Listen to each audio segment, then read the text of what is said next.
Oh boy. Hi, Tara. Hello. um, Thank you for coming. No, Hi thank you and for welcome. having me. This is great. Before we get started, I just want to do a little housekeeping and thank you everybody for listening. And welcome to all the listeners to another episode of Dance to the Music on Spotify, Apple Podcast, and YouTube. If you haven't subscribed and followed and done all the things, please do so. Thank you very much. But yeah, once again, welcome, Tara. Thank you for coming to Queens. How you feeling? I feel great today. Yeah, okay, good. It's a little, usually I record episodes actually in the afternoon. This is my latest one, so I'm happy. Yeah, I'm excited. So let's start from the beginning. I know you're born and raised New Yorker, if I'm not misinformed. For the most part, some people, I dipped and dabbed out of New York for a little bit, but for the most part, I mean, I was born in Brooklyn. I spent most of my childhood in Brooklyn. Moved to Long Island because I was growing up here in the 80s. It was not the best. So my parents moved us out, typical story. But I graduated high school, came right back to New York City, and I've been pretty much back in, if not Manhattan, Brooklyn since then. So. Oh, wow. Okay. That was the shortest version. Yeah, that's the short. What kind of, you said you grew up in Brooklyn. Mm-hmm. What kind of part of Brooklyn? And also, tell us a little bit more about, if music played a role in your upbringing, and if so, what kind of role? And just what kind of music you were listening to. Sure. So I grew up in Flatbush, Brooklyn. My parents are immigrants. They're from Haiti. I grew up in a very Haitian immigrant household. I had a lot of family members nearby, which was great. My parents listened to, I grew up listening to Haitian music in terms of what my dad would listen to, what my mom would listen to. However, they let my brother and I, older brother and I, basically once we started having our own interests in music, let us listen to whatever we wanted. So they, I think they just. I always say it's this very funny thing. They were very concerned about what we saw. So on television was very restricted for us. We couldn't watch TV during the week. You could only watch it on the weekends. Granted, I think it was a mixture of them just being cheap, but we didn't have cable. But my mom was like, oh, there's just, bad stuff on cable. That's all she thought. But for the most part, we could read whatever we wanted. If we wanted to go to the library, they would take us to the library and we could listen to whatever we wanted. Oh, nice. So, my brother being a little bit older than me, he was getting into stuff. I started getting into my own tastes. Thankfully, they all aligned. We grew up in the 80s, so of course, hip hop was a major influence for us. Grew up listening to that, watching Video Music Box, which also, exposed us to a lot of different types of music. I think people think, Video Music Box is was just hip hop, which it largely was, but it just really did a great job of highlighting all different types of music. I saw Nirvana video for the first time on Video Music Box. Was it really? I'm familiar with Video Music Box, but I didn't grow up with it. But it is a New York thing, right? It didn't wasn't broadcasted anywhere outside of New York. No, it was really New York, and also just New York City area. So even when I moved out to Long Island, we still could watch Video Music Box, and that would be the show. Also, we had to sneak because we couldn't watch TV during the week, but it would come on in the afternoon, and in the afternoon, my parents were still working, so we would watch it and then make sure we turned the TV off so it could cool down, before they came home. But we just really wanted to we were more interested in books and music anyway. So, that was really it. Just thinking about, listening to the radio and listening to that, having older cousins who are also into music. And, when we get together, talking with them about stuff and listening to music, it was definitely a huge part of my childhood, just all the music that we got to listen to, that we were exposed to. That's cool. So you said your brother is 3 years older than you, which is not a big of a difference, but sometimes it does make a difference. So did he go out or dragged you out to all the things, or was it more that's my little sister? For the most part, I think it was she's my little sister. But also, like I said, my parents were little, they were immigrants, they were pretty strict. So when we were in Brooklyn, it was go to school, come home. Got it. And then when we moved to the suburbs, it was still very much the same. Like, you're really there to go to school. Also, I'm not gonna lie, there was, there's definitely just some chauvinism in terms of like how boys are raised versus girls. So when I was growing up, it was very much it was not expected of me to be like, to want to be so independent and to want to go out and do all of the things. So my brother, I think, was just a little bit more laid back and easygoing about stuff. But me, I wanted to go out. I wanted to experience stuff. So it was really challenging for me when I got closer to high school graduation age to really like wanting to experience music and not having the ability to, because I was out in the suburbs. And then also like my parents were super strict. So when I started, I wasn't planning on going to school in Manhattan. I wanted to leave New York altogether just because I wanted to get far away from my parents. I say this, I love them dearly. I mean, my parents, they were, they're amazing, but you want your independence. You want to be free. So at that time I was really like, I'm ready to go. And so I ended up getting a scholarship to a school in Manhattan, and my mom really wanted me closer to home. And I made a deal. I was always cutting these deals. So my deal was, okay, well, I'll go to this school if they can guarantee me a dorm, because I'm not commuting from Long Island. Like if they can let me dorm here, I'm going. And that worked out. Yeah. So like the first thing I did, because they had like a pre-college summer course thing that you could take. So I remember I took the train out, took the class. I was in the Village. The first thing I did after I took that class was go straight to Fat Beats. That was like the first thing I did. I was so excited. That's so. Okay, so that is also the reason you said earlier already. Your family moved to Long Island, but then you came straight back to New York City. So school was the main reason, basically, to come back to. Yeah, definitely. The city. Excuse me. All right. So how was when you did gain your independence? How did that? How did that feel? How did that transpire? Obviously, you went to school, so I don't know how. I didn't go to school in the States, so I don't know how that feels like, how challenging it is, how much time it takes up. How much, to use a cliche or to say, how much of time did you spend with music when you were back in the city and going to school? Oh, I mean, for the most, that was restricted, because ultimately it was like, girl, you have a job to do. Your job is to go to school. I went to school for engineering, so that was extremely demanding. So I would try to do what I could do. So, when it's like, I remember one of the first things I did when we first started, what I had hoped to do, I remember was like, I'm going to go to the Palladium. That's the club. I keep hearing about it on the radio. I'm going to go there. That's me. Right as I was starting, it closed down, and it then became an NYU dorm, which is funny. But I remember that first freshman year semester, I was trying to we were trying to get into clubs. I remember going to the Tunnel one day. That was a wild story, and trying to just get into like little spots here and there. But we would try to reserve it for the weekend. I definitely would go to a lot of shows, a lot of concerts. But ultimately, like, my priority was school, because I could not get kicked out of school and end up back home.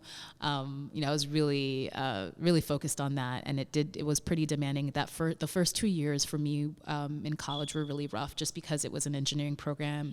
It was really rigorous. What a lot! I mean, I can't imagine there being a lot of women in engineering. Yeah, there weren't that many. There were a few. I mean, we had my roommates, and then they ended up being my roommates when we got an apartment.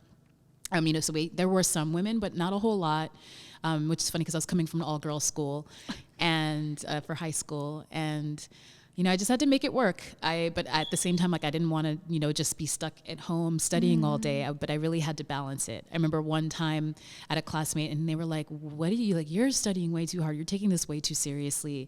And they kind of had a point, but I think once I got into the groove and started to actually get all the prerequisite stuff that you have to take out of the way, and just like really focus on the kinds of classes and the kind of curriculum I wanted to do. Like, my grades were so much better, and I had a lot more freedom to go out because I could manage the courses that I was taking. So that was good.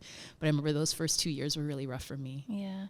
One of my questions that I had is, was there ever a thought for you while you were in school or just growing up, that you wanted to be, quote unquote, in music, that you wanted to be anything a DJ? Was that already a thing? Wanting to become a DJ, wanting to be having anything to do with music as a career, so to speak, or did that come later? You kind of answered it already based on the fact that you said I was heavy into engineering. But what did you want it to become, or like when you grow up, or like what was your?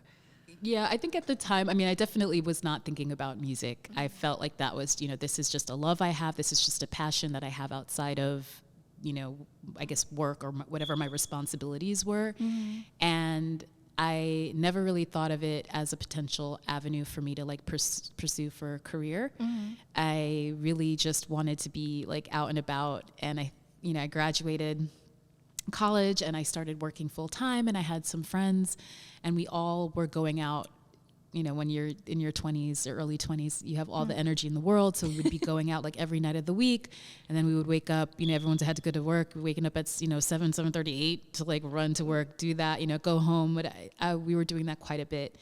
And we loved going out to catch different types of DJs. And I think we just one day decided that we wanted to get together and like, we should just do our own events.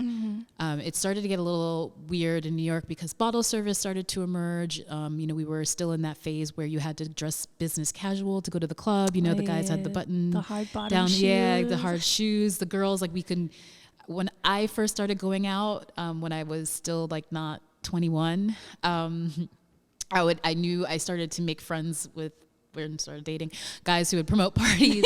So I remember one time I tried to get into Nell's one night with this person, and they wouldn't let me in because of what I was wearing. Because I was so dressed down casual, like that's just my style.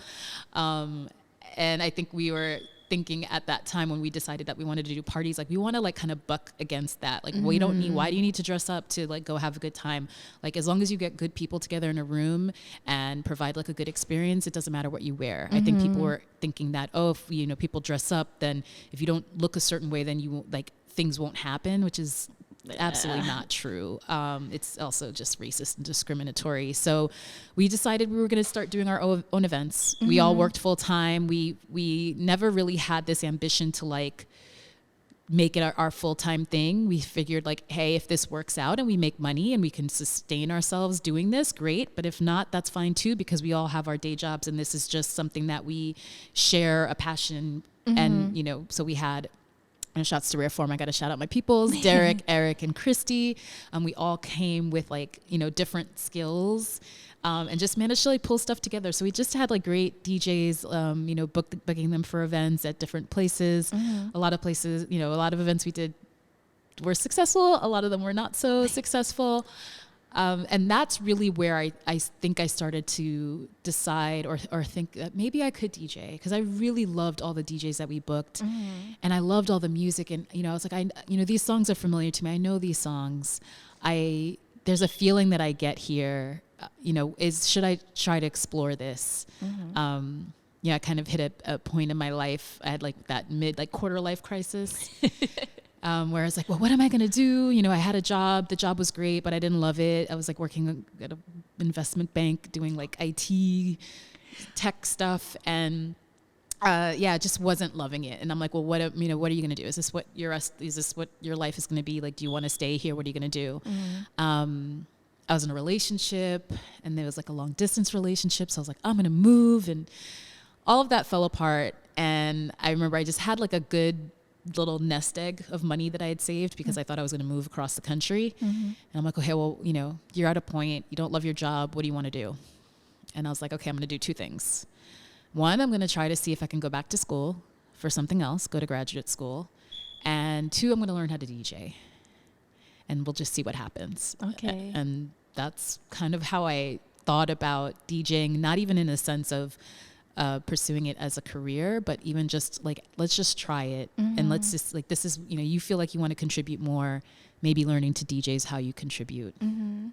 Did you teach yourself, or did you have, like you said, your group of friends that all have different skill sets? Did your friends teach you, or like? No, I went to school. I went to Scratch Academy. Oh, okay. Which is, I knew DJs. I just didn't feel comfortable to ask any of them, to help me on this.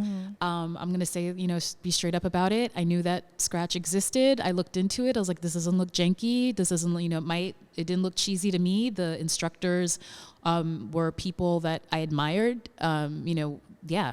Jahi, I guess Jahi Sundance. I don't know if he still goes by Jahi Sundance, but he DJs with Robert Glasper. He was my instructor. The first day we had class, Grand Wizard Theodore was there, and I'm like, this is the person that invented the scratch, and I'm learning to scratch. Like it's. I think people from some people thought that it was a little cheesy, but I felt like the instructors were legit. Like they had legit DJs. So I was like, let me just pay this. Again, I had a little money. I was like, let me just take this money. It wasn't, and honestly, in the grand scheme of things, it wasn't a lot of money. I'm sure DJ courses are probably pretty expensive right now. At the time, it wasn't it wasn't a lot. Like it wasn't a ton of money. It was a significant sum, but it wasn't like thousands of dollars. I did it, and got me started collecting records because there was this pre-Serato.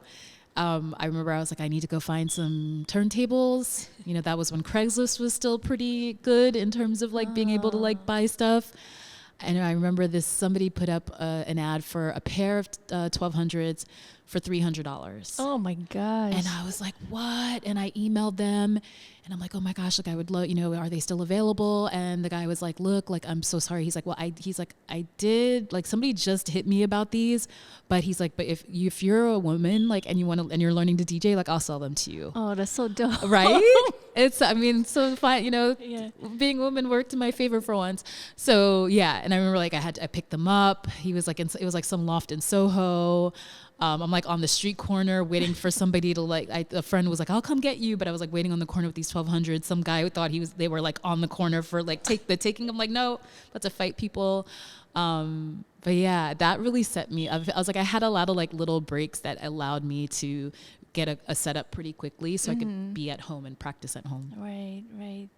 Oh, that's dope. And then did you start to play out already? Or not that this is you have to start playing, but what was your journey as a DJ after you went to school? I don't know how long DJ school or how long these courses are for Scratch Academy. I think it was it wasn't that long. It was maybe 6 months, once a week or something like that. Okay. And I think that was around it was 2004 or something 2000. It must have been 2004. And I was I learned, I was still at home practicing, trying to, collect records. And I had a friend who's shout out to George. He's married to married to the homie Christy, who was one of my promoter partners. He was someone who used to just I'll just play records just to play records. Also, Buddy from Uptown Vinyl Supreme, they were homies, and they would just get together and book somewhere and just play records. And I remember that it was the end of that year. He was like, well, do you want to we're doing a party. Do you want to play with us? And I'm like, I'm not ready. And he was like, it doesn't matter. He's like, none of us are DJs. I mean, yeah. He's like, we're granted, Buddy is now, so am I. But at the time, it wasn't he was like, it's fine. the stakes are low. We're just going to play records. You don't have to be an expert. And that was my first gig. Oh, dope. Yeah, I'll never forget that. And I had a really, really great time. But I also knew I wasn't quite ready yet to play out. And then school, I that following year, I did decide that I was going to go to grad school. So I was working full time still. I was still working my old job, and then I was going to school, and I just didn't have the time for DJing. I was still keeping up on music. I was definitely still buying records, but I wasn't pursuing DJing as a career because I just didn't have the time. I'm working full time. I'm going to school. I don't want to say I didn't need to, but I just didn't have the time for it. Right. But, still very much into music, still going out, still going to parties, but I wasn't trying to, I wasn't out here I'm a DJ. I also knew I went to school for urban planning, and I knew I was going to probably have to take a pay cut when I graduated. So I was kind of preparing myself for that and figuring out okay, well, what am I going to do? I was like, well, maybe I can DJ. Let's see what happens. But let's get through school. And then I started, I ended up switching jobs a year before I had planned. So I was still in grad school, but I had a new job. I was working for a nonprofit. So I took a big pay cut. And then it started to be very clear. I was like, I need to figure out how I'm going to supplement my income. Mm-hmm. And I'm like, well, girl, hey, you've been like practicing, you've been like keeping up with things, like, maybe DJing could be something that could supplement your income, that you could just DJ. So that's when I started to, resume practicing more regularly. And, I was still out and about. So I knew a couple of folks, and kind of put the word out, like, I would like to try to DJ for real. And, I had a friend, shouts to Mel D. Cole, the photographer, I remember this was like his birthday. He's like, it's my birthday. Do you want to like play? I'm going to have DJ Soul. I'm going to have a stripper. I'm going to like, do you want to do this? I was like, sure. That was a memorable night. But I remember that was like basically like the first real gig I had after, I tell people that I started in 2008, even though my first gig was 2004, but it's like all that time I wasn't really out there. I felt like I wasn't really trying to pursue it. And 2008 was when I was really like, okay, I'm going to do this for real and see where I go. Okay. I'm trying to see which question I'm going to ask you next. Since you mentioned it already, you said you went back to school and you studied urban planning, and now even in your biography it says you're an urban planner. We're going to come back to the DJing part in a second. What, for people who don't know, which includes me because I'm not quite sure, what is an urban planner? And what made you go from being an engineer, and you said you were in IT or in tech, I was like in IT, going to into urban planning and then working for a nonprofit? Sure. This is also another a little bit of a weird story. I knew when I was deciding whether or not I could go back to school, I was like, well, I don't want to make anyone money. Like, I don't want to do a corporate job. I really want to do something that I feel like is impactful to some community. I think I went back to some old college professors I had, and I was like, maybe I want to go back to school and figure out like what I could do that might benefit. Like, maybe I can work for a nonprofit, like an international nonprofit, and do work in Haiti. Maybe I could do that. And I really thought that would be where I would go with it. That was my plan. And I applied to a bunch of different schools. I had to figure out like what would work best for me in terms of being able to manage, like, can I go part-time? And I thought I was going to go for a master's in public administration. So that's like it's like if you want to like be a very upper echelon person in a nonprofit, that's like a good degree to have, because you're learning. Like, and so I figured that's where I wanted to go. So the school that I went to, they had that program, but they also had an urban planning program. And I didn't know what urban planning was. I went to Accepted Students Day, and that's when, it's like the dog and pony show, like, look at all the cool things you're going to do. And they had the urban planning students, and they were presenting projects. And I was like, this is what I want to do. Like this, they were talking about, I don't even remember what it was specifically, but it was definitely like about addressing issues within cities and trying to figure out how to come up with solutions. And being someone who grew up in New York and saw how New York was changing and feeling helpless, seeing those students present their projects like around transportation, around here, we have this vacant lot here and we had this idea to do this on this site, and here are the challenges. And these are the things that I felt like I was thinking about all the time, but I didn't know what to do with that and where to go with it. And that's when I literally, that's what urban planning is. I didn't know what it was. I really hadn't heard of it. So I guess like my definition of urban planning, which may not be the exact textbook, is really someone who is looking at a city and thinking through the challenges that a city experiences on various levels. Most basically the way land is used in that city, to try to make improvements, to try to figure out how to plan to make the city better, to address these challenges, to make sure that things are being built in a way that is smart, in a way that is equitable. So it really clicked for me that day. And I was like, well, I'm already in this other program. Like, what am I going to do? And I went to, I think I like emailed someone and I got into this program, but I was like, I kind of want to do this program. And they were like, okay, well, just like write your essay again. Tell us why you want to switch and we'll see. And I did, I went back, I wrote an essay saying like, yeah, like I grew up in New York City, at a very unique, well, I don't want to say unique. I think at the time it was very common where, growing up, moving to New York, a lot of people who immigrated here, facing a lot of challenges around trying to find a job, trying to advance, trying to learn the language. The New York I grew up in, it was a lot more affordable in rent. Granted, it wasn't the safest, but at least it was affordable in rent. Yeah. I literally grew up with like family, not even 5-10 minutes away. After school, I'm going to my aunt's house because my aunt's watching all of the cousins. So I'm with all of the cousins and she's watching everybody for free because everyone else has to work. Mm-hmm. And that's freeing up the ability for all of these aunts and uncles of mine to save money because they want to do things like send us to school or buy a house or, and mm-hmm. all of these things existed. We were not, living in extremely overcrowded conditions. Like a lot of things that that we see today that are just super exacerbated didn't exist back then. And I just always felt like I felt so helpless. Remember when I was looking for an apartment when I was still in college, even that was a challenge.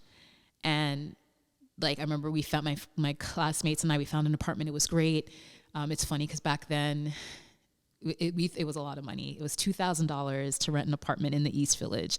And we were like, this is crazy. But we were on scholarship. So at least like our expense was rent, was just paying rent. At least we didn't have to pay tuition. And I can only imagine that apartment today is probably like $6,000-$7,000 a month. At least, yeah. But just thinking about the challenges, like we had to pay a broker's fee, even though a broker didn't do a damn thing for us. We found the apartment ourselves, and then we found out that it was an exclusive broker. And then not only that, because it was exclusive, they could charge us more money. And I was like, this isn't right. This is, but we couldn't. There was nothing we could do about it. And then being in that school or seeing like what those students were doing, I was like, oh, like you can do something about this. Like I can work in this field and figure out what I can do. Got it. And this was also at the time where some of my friends were starting to leave New York because New York was getting so ridiculous. Like it was getting really expensive.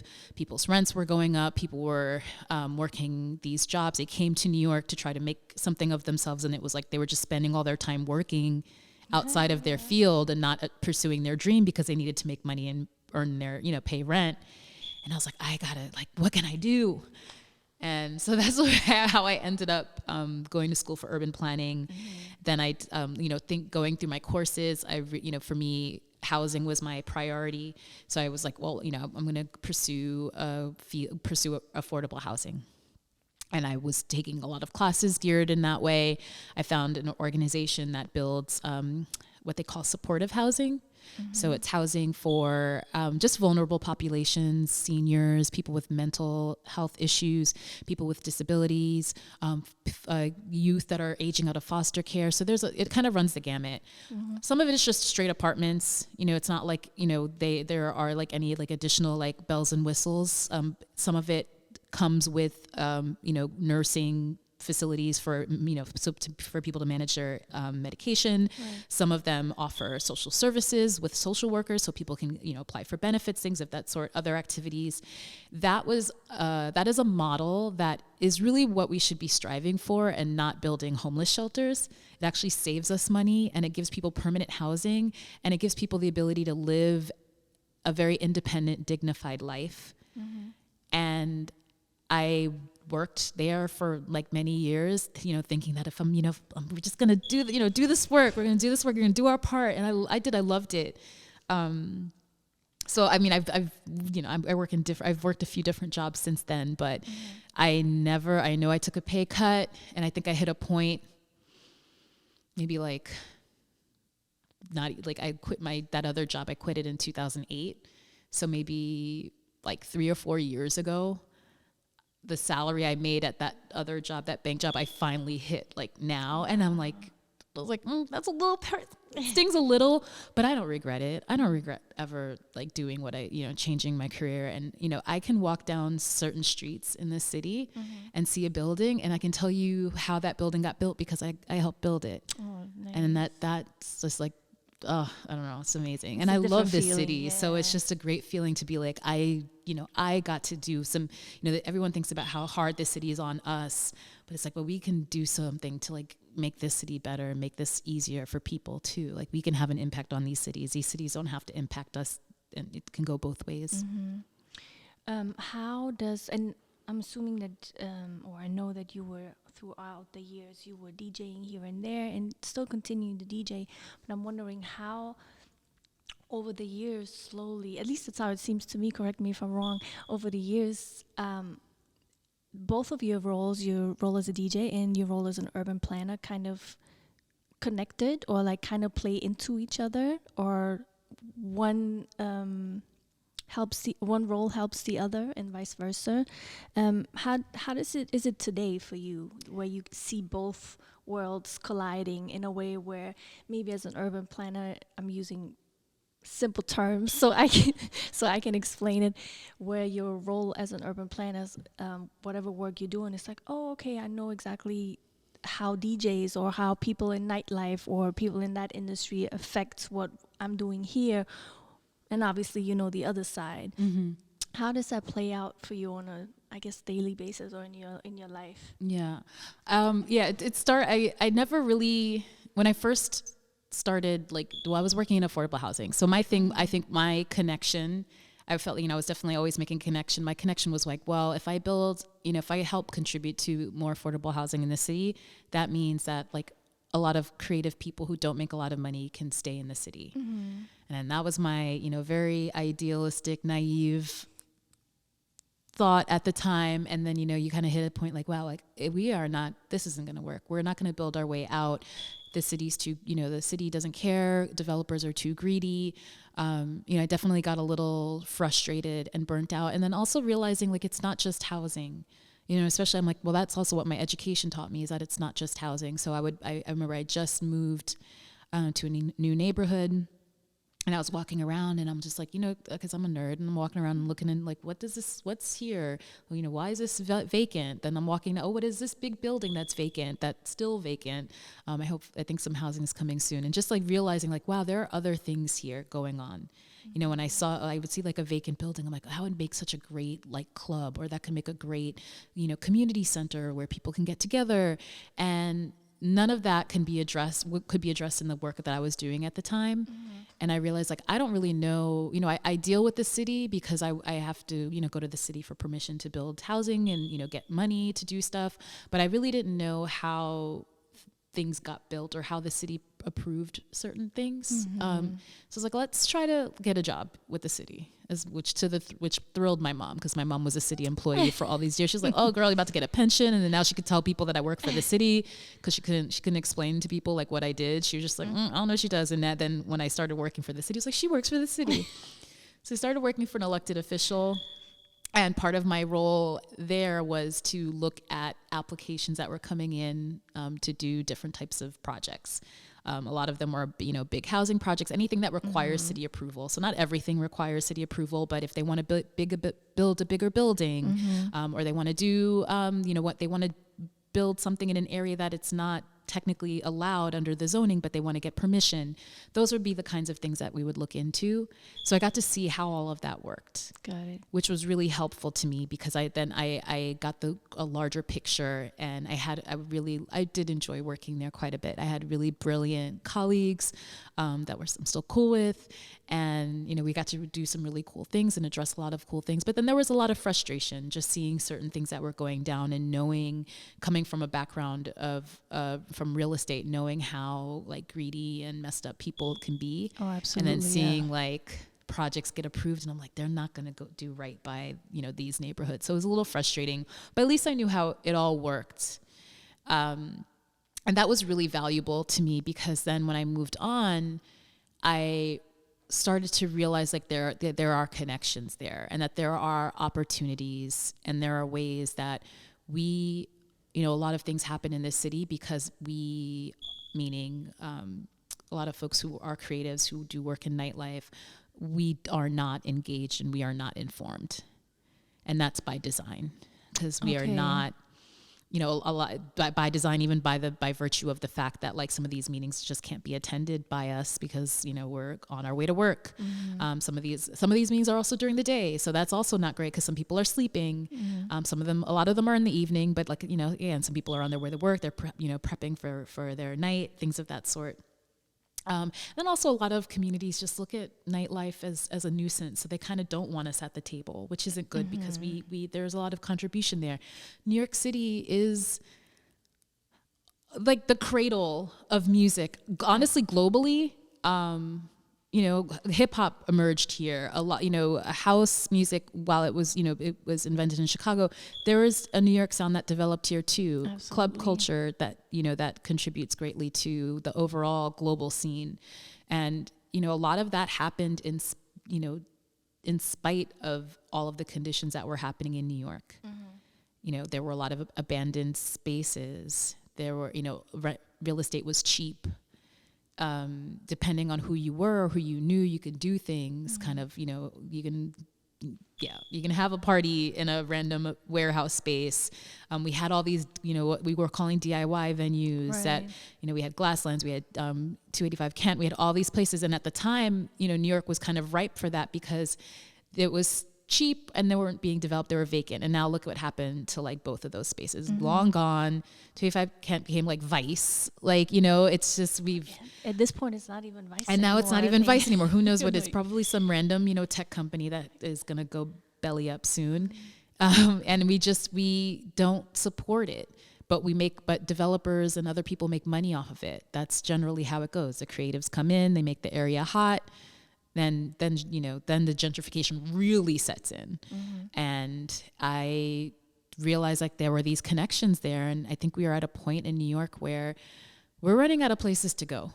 People don't, talk about how Bushwick is so hot now. And I'm like, yeah, for a reason, because Williamsburg was so hot. And then when that became too expensive, then it was now onto Bushwick. But before Williamsburg, it was Lower East Side, and it was before that, it was, outside, like it was Chelsea. We're just getting pushed further and further away. Where else is this going to go? And not only that, like we shouldn't have this like one area. I keep telling people, I'm like, I love Bushwick, but I'm tired of going to Bushwick all the time. Kind of tired of going to Ridgewood all the time. I live in Clinton Hill, Bed-Stuy area. We have nothing. We have like some bars, some, that are cool, but they're very small. And, so people congregate and it's great, but it's also like we're packed. Yeah. We're super packed in there. Like, it's really sad that we lost, to Babel as a public space. It's now a private club. Yeah. But when it was a public space, I loved going there, but it was also like, dang, this is packed. Like imagine if it was just like a huge space and how we can invite so many more people for it to be a Black owned space. Really important. And we don't really have that we don't have that in New York, I think, period. Yeah. That's one, at least that's Black owned that's that large. Right. And we definitely don't have it in neighborhoods that are historically Black because now they're like very gentrified. And a lot of people don't want to see that kind of space in their neighborhood, which I think is sad because that's just, I'm like, this is New York City. We're still New York. Yeah. I understand you paid millions of dollars for your brownstone and you want it to be quiet. You live in New York City. But that's not what, that's usually, how does this go? Or how they come for the culture, but then they don't want the culture around them. Yeah, that's what it is. Yeah, or it was fine when they were younger. That's a story you see in Soho a lot. I guess I can talk about it since I don't work for the city anymore. But when you think, and it's funny because there was a time when Soho was pretty poppin'. There weren't like a lot. There weren't like clubs. There were a few things here and there, but we would go to like, I remember Bar 89. It was like a restaurant, but they had like kind of had like a little scene. I remember they had these weird bathrooms that had a weird glass that kind of fogged up, and everyone thought you could see people. Like you would get scared, like if you go in the bathroom, like, oh my God, they can see you, but they can't see you. I just remember the bathroom.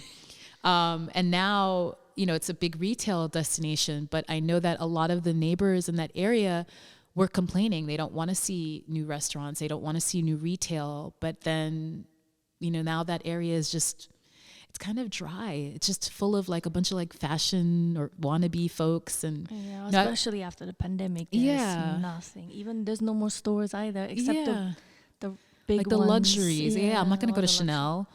But Soho used to be able, you go to, now I'm going to age myself, but you go to Yellow Rat Bastard, you used to go to Canal Jeans, you used David Z, and, there's none of that anymore. No. And, it's weird that people kind of, and a lot of those people who are in Soho, a lot of them have been there since the late 60s, the 70s, when that area was not, they weren't supposed to be living there. Mm-hmm. You could only be, it was an industrial area, and they were able to get changes in the zoning that allowed them to live there and purchase loft apartments for $5,000, $15,000, huge apartments that are now worth millions of dollars. But they hate the fact that there's it's on the weekends, it's a zoo, and I'm sure it is. I can't say I feel too bad, but then also it's but now look at the area. It's you have a lot of retail, you don't like the bars and the clubs and the restaurants. We also don't even have a supermarket, so. It's just this very strange thing that happens in New York where all of these changes take place. So it's to some degree it's good, but then to some degree it's really bad. Mm-hmm. And I think about this and talk about it a lot, and I'm really trying slowly to merge the two in my day-to-day. I think about it every day, but in terms of my day job, it's not something that I really get to focus on so much, but it's something that I'm slowly moving towards, thankfully with the support of my boss, and some other people. There's an office of Nightlife in New York now, so that, they are, I have opportunities to kind of work alongside them. And then other people, even just outside of New York City, this idea of nightlife and governance, and not in a way that is punitive, not in a way that is policing, but it's more of this idea of thinking about how policies are created and making sure that that we're considered in all of this. Mm-hmm. And even to the degree of just being out late at night. We talk about it's a pain in the butt to get home with public transportation, especially if you don't live by a subway. It's really expensive to take an Uber everywhere, which is why I don't like going to Bushwick all the time, because for me, there's not really a bus that I can take that'll take me straight to where I want to go. I'm the only, I think, if I go to, nowadays, I can take the B26. Right. Love doing that. Love doing that. There's all these clubs along Flushing, but the B57 doesn't run all the time. Late at night, it doesn't run. So I remember one time I was stuck because Ubers were $70. I was like, okay, well, I'm going to try to get the bus. And I got to the bus stop and I did the bus time app, and there were no bus. I was like, there's no bus that runs. How is there not a bus between all of the clubs that are in that area, between even just the fact that it's an industrial area and people work overnight? You don't even care about the people working here overnight that aren't even trying to go to a club. That's kind of the things that I want to talk about or amplify, because it's not this silly thing where we're just thinking about nightlife because we just care about DJs and clubs and bars. There are actual people that work and do all of these things. There are people who are trying to get home after doing their shift at the hospital that would benefit from this. There are people who work at, a retail store who are doing an overnight shift stocking the store that would benefit from this. So this idea of nighttime governance and thinking about policy isn't to, police or monitor spaces. It's more of just making sure that people who work overnight are considered in government decisions, because right now we're not. It's we just have to take it. And we have a huge contribution to the city in terms of economics, but also in terms of culture, that I feel we are not being considered enough. And I'm trying to push that conversation forward. What are some of these decisions that were not considered in, when you say the city makes decisions? So sorry to interrupt you, besides the transportation. Yeah. So, that's one thing, especially when it came to, when we had the pandemic shut down and they decided that they were going to close the subways for a couple hours overnight. Granted, clubs and stuff were closed, but even just people who work overnight were stuck. I remember reading this story about this man who normally would take the subway home, was having to take the bus home because of the way he worked, and he was robbed and killed waiting for the bus. And that upset me so much, because it's this is somebody who's just trying to work. We didn't make it easier for this person in a time that it's extremely hard, where we're all dealing with this pandemic. We're dealing with all this uncertainty. This person was just trying to get home from his shift, and look what happened. And we don't consider that kind of situation. Another thing being, we have this long history of just policing and attacking nightlife. One thing people talk about a lot, the cabaret law. Right. So that was, in the 1920s, and that was racist. It was basically, jazz was apparently causing people to race mix and go to, white people were coming up to Harlem to dance. And they enacted this law that would require a venue to get a license if they were going to have more than 3 people moving in rhythmic motion. Which is, sorry to say, it's crazy to me. First of all, 3 people. But I remember the signs when I moved to New York in 2004, and I remember the signs, like, those little parties, like, and all the dancers went to, and I was like, it says no dancing allowed. Like, what? I mean, nobody said anything or anything, but I had no clue what this is about, and was about, and the fact that it just got repealed 5 years ago. 5 years ago. 5-6 years ago. It's crazy. Sorry, please continue. But yeah, it is. And that a lot of, at the time, I think it also like impacted people who were performing. So like you needed to have a cabaret license too, even if you were a performer. So someone like Billie Holiday, she had a drug addiction issue. So when she was arrested for drugs, her license was revoked and she couldn't perform anywhere. Chet Baker is another one that once he got his revoked, he couldn't perform anywhere. And of course, like if you're going to take somebody's livelihood away who's already on drugs, like they're probably going to spiral into more drugs. Yeah. But whatever. So people, that's the thing that we don't consider at the time. And it ended up being dormant after a while. Because the scene was different. I think New York was also kind of desperate. It was a lot of disinvestment. It was a little, this was in the 70s. People were just doing their own thing. It wasn't like, I'm sure it was being enforced, but not to the degree that, I guess maybe it was intended to be at that time. Because again, it was like the 20s and you had like the Depression and then Prohibition and all this stuff. And then of course we have Giuliani who decided we're going to do this. We are going to bring back enforcing the cabaret license. And that was also when I was, I was in college at the time when he was still mayor, and I would go out and there would be the signs, but they would also tell you to stop dancing. So at least like maybe in 2004 it was Bloomberg. I don't think they didn't really care. I think they just had to do it to just kind of show like, see, we're kind of upholding the law because we're telling people not to dance. But I used to be told to stop dancing. It's wild. Which is wild. Yeah. Like they would stop dancing. I remember I went to this place and it was kind of a bar. I went there. I had the best time. A week later, I went there because I didn't check my ID. My ID. So I was like, I'm going to go back. And I went and I started dancing again. They were like, you got to stop. We got fined last week, so you can't dance here. And I'm like, oh, and I didn't, you don't realize. It's crazy. How do you tell people don't dance, but you play music? But you're playing music. Exactly. So, even with that getting repealed, that was great. But a lot of what, and this is the technical part it's hard, is that there's still zoning. So like basically where zoning dictates like what you can do where. Mm-hmm. And a lot of places in New York, and this is over time, we are technically not zoned for dancing. Mm-hmm. And again, we have had mayors since Giuliani. I think the easiest thing for Giuliani to use was the cabaret law. So he wasn't really looking at zoning so much. And we had Bloomberg, who didn't really care as long as it wasn't like, as long as it was making money, it didn't matter to him. De Blasio, I think, also didn't care too much. But a lot of the people who've been advocating for just freedom of expression through dance have been fighting and saying like, okay, getting the cabaret law was repealed is great, but we still have this issue of zoning where you can't dance everywhere. You can't dance most of the city. You can't dance. So even technically, there's no law anymore.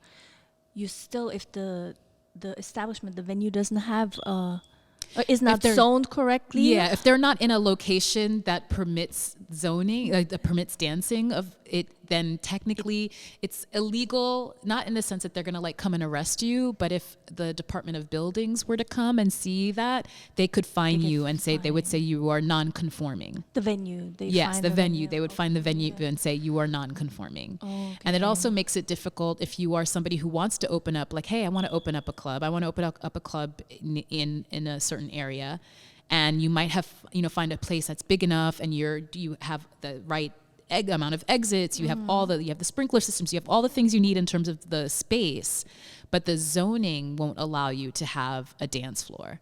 And so if you're submitting your architectural plan, someone might say, hey, what's this? Is a dance floor? You're not allowed to dance here. Or a landlord might say, hey, like, I don't want to rent to you because it looks like you're trying to do a dance thing here, and technically you can't really dance here. So it makes it really limited in where people can open up spaces, which I think, it's definitely, I don't think it is. It's to the detriment of a lot of neighborhoods and a lot of people who would love to like own and operate a venue in their neighborhood, because there are a very limited amount of spaces. Right. So those are things that happen that we don't think about, that are really, these are governmental decisions, and we are now in a phase, and by no means am I giving our current mayor any props, but he is in his administration is in the process of trying to loosen those regulations that will allow dancing to basically happen everywhere. I mean, that doesn't mean you can open up a 3,000 person club on any corner, but if you are a space that is fewer than 200 people, you will be able to open up a venue that will allow dancing. Okay. In commercial districts, nice. Which is something that you cannot do in most commercial districts in New York City right now. Is there anything that we as the, I guess, nightlife community, DJs, party goers, I'm sure the venues, well, I don't know, I can't be sure, the venue owners, whether they are aware, is there anything that we can do to, again, not to help the current mayor in any shape or form, but to help educate ourselves or our community, but also better? Not everybody's going to open up a space. Like, not everybody has the means to open a space. Yeah. But just to, I guess, make it easier on the people who do want to or own their own space. I know somebody who rented a warehouse somewhere I'm sure you know the person too, in Brownsville, I think. And so they throw their own. So we can, let's put it that way, so we can go back to, like, having our DIY spaces and not rely on, like, the clubs or whatever. I mean, if somebody finds a space that is affordable and has all that, that's great, and they can, as long as they, I think that's awesome. I think, at least right now in this period of time, I don't know when this podcast will air, but right now the city council is considering these zoning changes. So it's called City of Yes for economic opportunity. There's one for housing opportunity. I'm going to say no on that one, but I still am trying to sort that one out. It's really long and lengthy, like thousands of pages. But the one for economic opportunity would be the one that would address the dancing issue. And they're going to vote on it probably, if not this month, probably June. So if you have a council member, if you live in New York City, you have a council member, look them up, email them. If you could just email them and say, hey, I work in nightlife. It's specifically proposal 9. And say, hey, I am, proposal 9, I think would be really good as a nightlife worker. This would give me more economic opportunities, because you can basically, if more people are opening spaces, that's more places for DJs to play, more places for bartenders to work, more places for bar backs. And a lot of places don't even want to be clubs. They just want to have that flexibility. So if some people who have just have a cafe, but the cafe has like a nice little space that maybe I can play some music and just have some people, or even have a little jazz band, because this also impacts live music as well, and comedy. And just wanting to be able to have that. So it's like, okay, instead of me staying open till 4 o'clock, maybe I can stay now. Okay, I can stay open till 10 o'clock because, I'm going to have a jazz band. Some, my neighbor around the corner who comes here every day, they're a singer and they want to do a show here. That helps really support a lot of creatives that, we don't have as many spaces to do those types of performances. It just creates more opportunities. True. So, and also just, I think that's helpful. Again, I think a lot of people aren't so focused on it. I do want to shout out, there are a few DJ urban planner types. Boulene, who's great. Also, actually, I worked with her a lot on this one thing around City of Yes. We did this, like an education session. We put a word out to a lot of different folks. You were there, you came, to talk about this, just to learn the basics. Like, this is what zoning is. This is how it impacts us. They talked about the proposals, and we talked about how folks can get involved. And then we gave people updates, when there was the hearing, there was a city planning commission hearing, people came out to speak for that. City council had a hearing last month, people came out for that. There's still opportunities for people to email because they haven't voted yet. Okay. But there is an opportunity that they may take that proposal out and pass everything else, which is why we keep telling people to to do this, to reach out, because a lot of, communities, they think, they read it and they just immediately think, oh, that means a club can open on my corner. I don't want that. And it's not that simple. It's really not. And even if it were, and a lot of people don't want, there's not money to be made in just a club. To have a flexibility, to be able to say, hey, during the day I want to do this, and then at night, maybe we can have a little, wine and beer and do some music and have a DJ. People are just looking for flexibility just so they can have some more sustainable business. Right. It's not just, everyone wants to just have a club on every corner. But even culturally, it would contribute to more smaller spaces. Exactly. That do a bigger variety of things. Exactly. Because I used to go, again, still in my underage, didn't have a good fake ID. I would go to a place called Mecca. It was a restaurant. I think it was First and, Rich Medina. I remember catching Rich Medina playing there. It's stuff like that that's really important, that I feel we don't have as many opportunities in the city right now to have, because rent's so high, because we over police venues. People call the cops. They don't like that. Oh, it's loud, but it's a Friday night and you live in New York City and you live on a major street. I won't name the space, but it is on a major street in Brooklyn. I remember standing outside and all of a sudden this man comes up with an iPad and I'm like, what is this Pete doing? He's just holding this iPad. And I'm like, he's taking video of us. And so I knew the owner and I went and I'm like, there's a guy outside who's filming us. And he's like, well, that is a person who lives across the street, who does not like us being here and is basically trying to gather evidence to close us down. Oh my God. And I'm like, you are on a major street. And then then they told us, they were like, the irony is that this person used to be a DJ. No way. Yeah. So this person used to be a DJ, they're older now, they have a family, and now it's, this is a nuisance. But you moved across the street because, that granted that space was new. That space had been a club or a bar for many, many, many years. It just changed ownership. It changed, but it wasn't just like, oh, we popped out of nowhere. That place I used to go there when it used to be the old spot. Wow. So this person, I'm like, you moved into this neighborhood knowing that there was a place across the street that was a bar that had DJs, that did parties. And basically you've spent all of your time trying to fight this, knowing that you're so what happened to you? You used to, I'm so astonished at that, how people kind of come to New York, because I know that person wasn't born here. Come to New York and really extract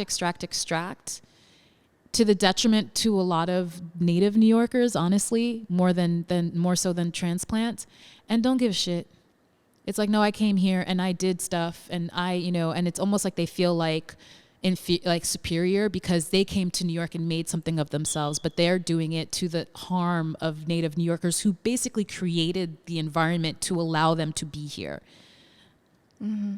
When you think about hip hop and how hip hop started and how people come here and, and experience and participate in hip hop. But then it's like all of these native New Yorkers, all of these legends, all of these icons that we have in hip hop who are still here in New York. What are we doing for them? How are we supporting them? You had a 12-year-old Cindy Campbell doing a community center back to school so she could get fresh for school, helped create what eventually became this global phenomenon. And what have we done? What are we doing to support people?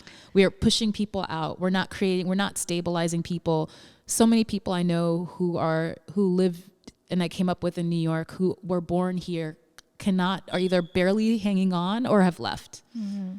And it's really angering. Yeah, it's heartbreaking because the city really does not care unless it brings unless you can bring the city money. Exactly. But the things that we've done for this city can't really be measured. I mean, I guess they can be. I'm an academic, but they can't be they're not considered, it's not considered important.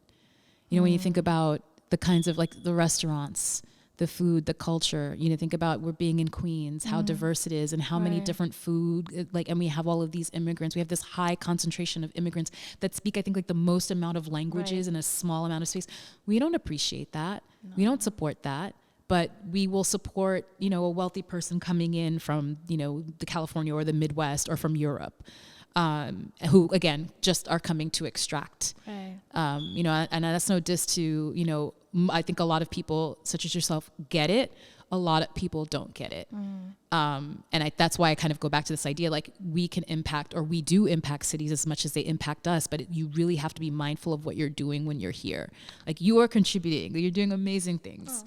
Oh, thank you. But a lot of people don't have that mindset. They just think that like, I'm just here to make it. And that, and if you can't make it, that's on you. But it's like, no, part of why folks are suffering is because of you, because you took that apartment that's so cheap for you was something that someone else was barely affording and barely hanging on to afford until their landlord, raised their rent, or they lost their job during the pandemic and couldn't afford to pay the rent anymore. Right.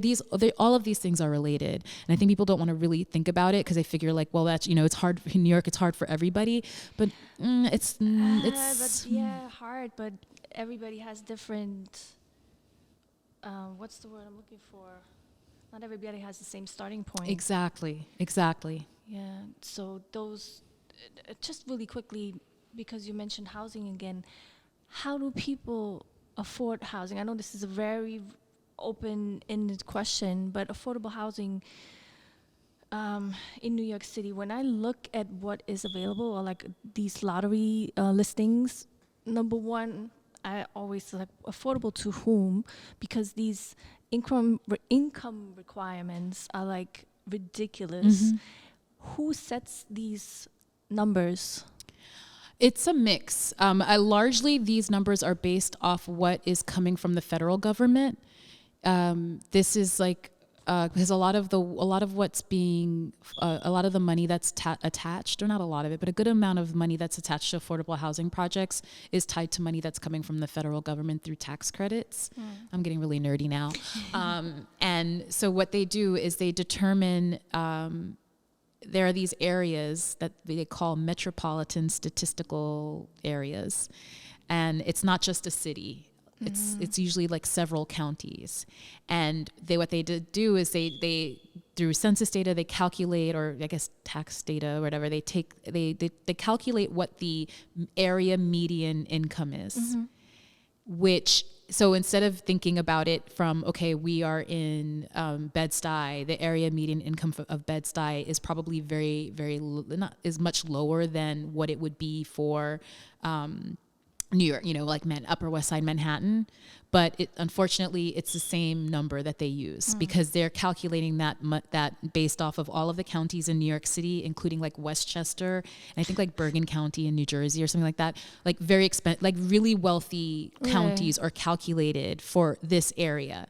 So the area median income is a lot higher than what most people make. Got it. So that does allow for certain types of housing to be built at certain income levels. And of course, developers, like I said, greedy, are always going to try to aim to have affordable for those higher incomes instead of for very low income. So a lot of like how, at least like from when I worked in affordable housing, we look at it from a percentage of what the area median income is. So for the most popular, I guess like I said, tax credits, you have to be 60% of what the area median income is. And that was like, you can't make a penny more.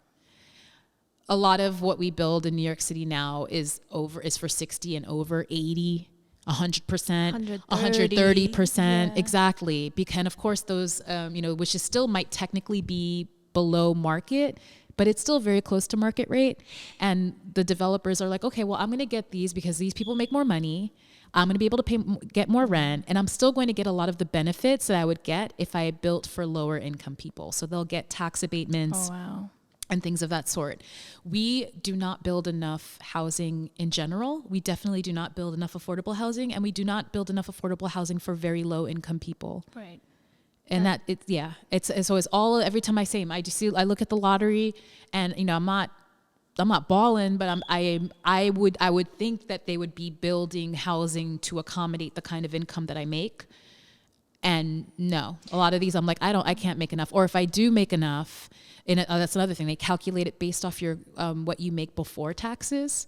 So what I take home and pay, while I might qualify for that apartment, I'm like, that's still like half my paycheck for the month.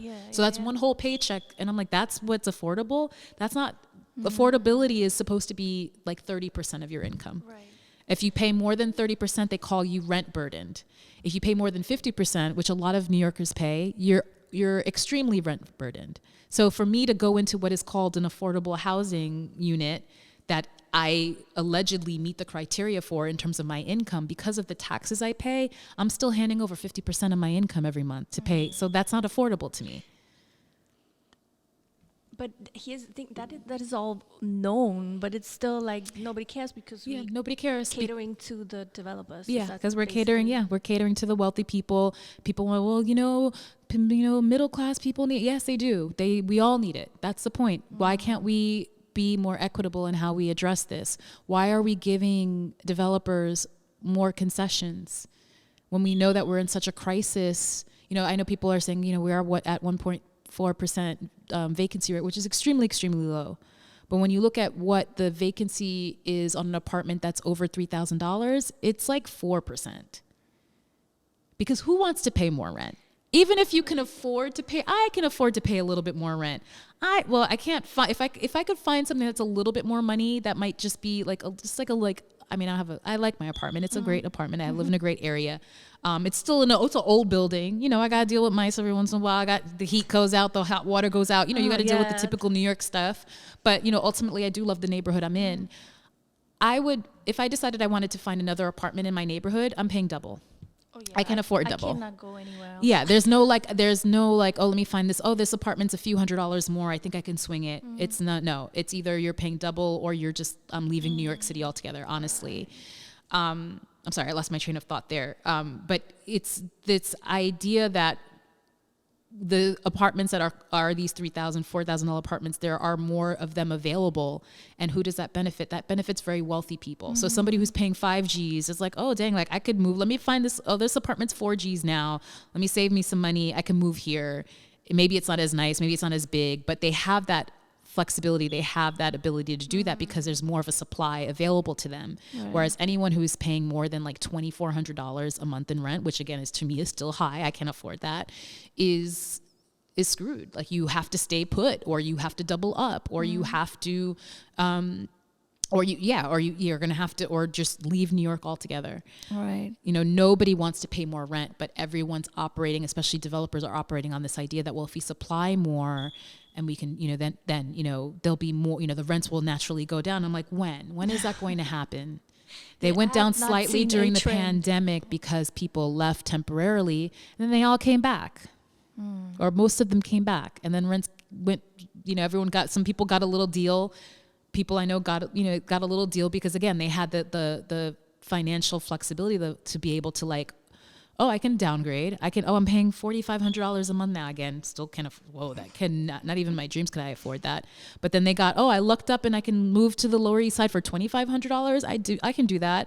And they did that during the pandemic. And then once things started to open back up again, they got a notice that their rent's going to be $4,000. And they're like, I can't afford that. That little, I can't afford that now, or I don't want to pay that anymore. Yeah. I did that before, and now I kind of like having a lower rent amount. So anyone who can afford to pay more is always going to have that luxury and that privilege to be able to like move around the city, and everyone else is stuck where they are if they're able to even hang on to the apartment that they have. Right. The reason I'm mentioning that is, again, obviously for artists who are either native, but people who come here and who are not rich, like how do you even, and you want to contribute to the community, but how do you even afford to live here? Exactly. I mean, we don't make it easy. And I think, and honestly, when you present it to people in that way, they don't really care. they don't really see a value in what we all do. But historically, it's been shown that what we do for this city and in this city has made this city better. I'm sure that these people, and it might be really naive for me to say, but if you go out on a Friday, Saturday in New York City or in Bushwick, in all the venues that we all go to, I'm sure it's 80% tech people or investment banker or people who have a 9 to 5. They need us because what? Yeah, but they think it's frivolous. They think it's like, that's where I go and get drunk and get high and dance. Right. We go and this is where I dance. This is where I see my people. This is where I listen to the music that I love. This is where I see that amazing artist. It's a different perspective. Oh, for sure. You know, for us, it means a lot more. It's a lot more valuable to us. They will always find a place to do whatever they want to do because they have the money. So if it wasn't Bushwick, it would be some hotel that some newspaper said is the hot spot, and they would just do it there. Not to say that some of those guys, some of those folks aren't into music and don't love music as much as we do, but I think because of their, they work in a field that they feel like there is considered more valuable, and they are paid accordingly, and they look at us and we are not, that they just immediately think that they're kind of like more valuable and more superior to us, and not in a, and I think for people who work in nightlife and that service piece of it, and even as DJs, because they'll come out to us and make demands and make requests, and that's what I meant it from our perspective. Like you come here and you spend all your money that you make, but you need somebody to play the music for you. How well or not well you treat them is a different story. But yes, I agree. But I think that feeds into it, because it's like that. Even you can even see how people are treated. That's true. This idea that kind of like, this is my playground. This is my playground. You guys are serving me. I want to hear this song. I don't care what, I know you're playing house music right now, but I want to hear some hip hop, or, you're playing hip hop, but I don't want to hear Drake. I want to, I'm buying a bottle. I'm doing this. It's my friend's birthday. I'm like, you didn't book me. The club booked me. Great. It's your friend's birthday. Happy birthday to them. But I'm not stopping the world, to address your friend's birthday. But there's a lot of that. And I think it's because people, again, I think they kind of see this as like a recreation for them. And that's not to say that nightlife isn't. It is fun. It's great. I love going out. But I also understand that for a lot of us, it is a source of community, because we're all in a room together. We all, I would love to make that assumption that we're all here for the same reasons, but we're not. But at least for me, that's why I tend to gravitate towards certain venues and or knowing if certain people are going to be there, that I want to be there too, because at least I know I'll be around those folks. There's probably going to be some dickheads, but at least I know I'm going to, there's my people, some people here. I know the DJ's playing some really great stuff. If I know them, maybe, I see like somebody go up to them, like, oh, they're making a request. Like, you can kind of see those kinds of things. Or it's like, oh, you see that they're kind of there's like nobody, like security's not there. It's like, maybe I'll just stand by the booth. Like, I'm gonna let them do their thing. I'm gonna stand by the booth so people will come to me and try to make the request to me. And I'm gonna act like I'm gonna send it, but I'm not gonna tell my friend. I'm gonna let them rock. It's like a lot of things that I think we all do, like, especially like other DJs, we just do because we know the kind of bullshit that we all have to deal with. So it's like, you don't expect, there's not, I don't think they're with, those aren't my people, but there's not like somebody in that crew who's like, hey guys, don't make that request. There's not like somebody who has that mindset, because they don't work, they're not of that world. For them, again, it's a playground. Right. So it makes it challenging. And I think they think that, we're all here to cater to them. And I don't think we meaning the city, we meaning developers, we meaning, people who are moving to neighborhoods and gentrifying, make it easier. I don't think we do enough to combat that message. It's everyone feels entitled because they're paying all this money to be here. They can afford to be here, and you can't afford to be here. And that's very much the attitude, and it's fucked up. Yeah. How do you, because there's so many questions here that you addressed already in your conversation. But I'm wondering for you musically, because we talked a lot about the nightlife and how you experience it as you're wearing your urban planner hat and all the information that you have. But how do you see it as a DJ, and what would you, I guess it's difficult to ask you personally that question because you know all the information. But as far as you as a DJ and as an artist yourself, how do you see yourself within the next few years and hope it gets better with maybe whatever this proposal is, zoning proposal. The zoning proposal. Yeah. Like, what do you, or maybe just a very simple question without, that can be answered very broadly. It's like, do you have any goals or any visions that you would like to accomplish? Because you've done it all. You've promoted parties yourself. You threw parties yourself. You've been DJing for quite a while now. Are there certain things that you still like tick off your list, or not certain venues that like to play? Because I feel like the crowd is the crowd wherever you go. Like you have a certain following, or you people that rock with you. What would you like to have happen in the city in the future for you as an artist? Oh man. Like your ideal dance floor, so to speak, right? Yeah, I mean, what I would like to do, because I do feel like in ways, and this was prior to the pandemic shutdown, I felt like I was very much like in a rebuilding stage. While I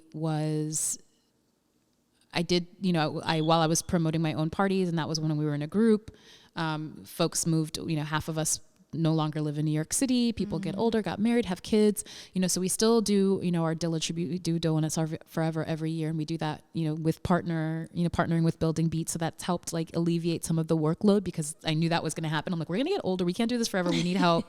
Building Beats is a great organization that benefits from, the money that's raised from Donuts Are Forever. So that works out really well. But we were also, part of Makossa Brooklyn Cookout. And I just kind of got to a point where I wanted to do other things, and I felt like I was doing a lot of work, and it wasn't appreciated. It was really stressful. I'm not married. I don't have kids, but I had parents that were getting older and getting sick and wanting to be around them and help them, and dealing with those challenges really made me prioritize, or at least like reprioritize like who I want to be as a person, as within my main career, which is urban planning, but then also my DJ career. I wanted to be able to like travel and DJ more. I wanted to do all of these things, explore more sounds. I've always been, somebody who wanted to, just share music as much as I can in any way I can. New York, and I think anywhere, honestly, being a DJ, it's very helpful if you have a following, you have press, you have some kind of social currency that maybe you can exchange, because you have people, you have eyes on you, and that you can bring that to a space, or if you have, you work in a nightlife space all the time, so you have more connections, all of that can really benefit you. And I didn't really have any of that. So I was like, well, but I can make mixes. Nobody can stop me from making a mix, putting out a mix. Thankfully I had a show on the lot. So that was an opportunity for me. I've since picked up another show I do on Soho Radio out of London. But even outside of those two shows, granted that's like, 4 hours of mixes a month, I still do, if the mood strikes, if I get inspired, which happens, I'll put out a mix just because, hey, like I thought about something I sat down and I put it together, laid it down, want to share it with the world. Especially since, I'm so inspired by different types of music and artists that I hear. It's like, I just want to make a mix so I can like present it to people, so people can like support the artist. Yeah. So I feel like I'm kind of at a rebuilding stage because, while I do all of those things, I don't really get to play as often as I'd like. And I know a lot of it, is the fact that I'm not really like, I don't have, I know people know who I am, but I'm not like a superstar, but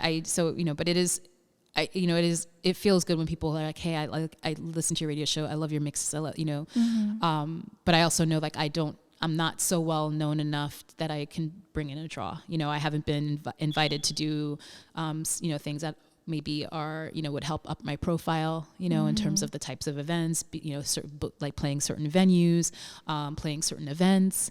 I would love to do that, but I also know that that might not be in the cards for me So I kind of just am letting all of that go and saying, fuck it. I just want to do what I want to do, and I'm going to hope for the best. But I also know I need to model the kind of behavior that I would like to see. Like, I know that, you know, as somebody who doesn't really have a lot of like support, I don't have, you know, I know a lot of people, but I don't have that like ability. Like, hey, like, you know, I got such and such space, or, oh, I'm just, you know, I have a residency that I can offer you. I don't have any of that. So it's like, well, I'm going to amplify other people's events. Like, if I think you're a dope DJ, I am not you, me amplifying you does not detract from me, because, oh, that's not really how it's supposed to, you know? And I think a lot of people don't really have that idea or have that mindset. Yeah. And honestly, I can't say it's beneficial to me. I don't think it's harmful to me, but it's not really. But these are my values, and I feel like I made a decision a long time ago to live by my values. You know, this is something that, you know, my family's imparted to me, especially my dad. My dad passed away last year. You know, definitely changed a lot for me in the sense of like, you know, not being around as often, and definitely not even. Again, nobody was like nobody was ringing my phone wasn't off the hook ringing with offers, but I definitely, you know, had to take myself out. Like, I wasn't going out to a lot of events. I remember when I started going back out a little bit more this year. People were like, wow, I haven't seen you in a while. It's like, yeah, I mean, I haven't been out because I was out of sight, out of mind. Yeah, New York it is. mentality. Yeah, it is out of, especially in New York. It is. It's out of sight, out of mind, and it's not even anything personal.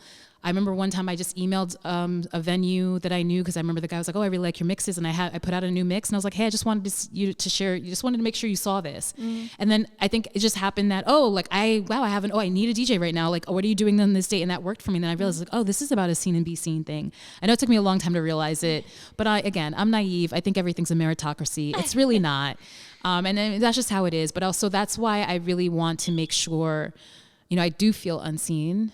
I don't want other people to feel the way I feel. And this is not like in a pity party way. I'm dope. I do what I do. I have a great life. Like, I love that I can like combine these two loves that I have. I love that, like, Giles Peterson knows who I am, like that. What, you know, like, so, you know, does that mean that I get to play like the hottest clubs, you know, in New York City every month or every week? No, I don't. Maybe I might get in once in a while. Maybe, you know, they'll have me DJ in the backyard and play background music, you know, like, but, you know, which I don't want to do anymore.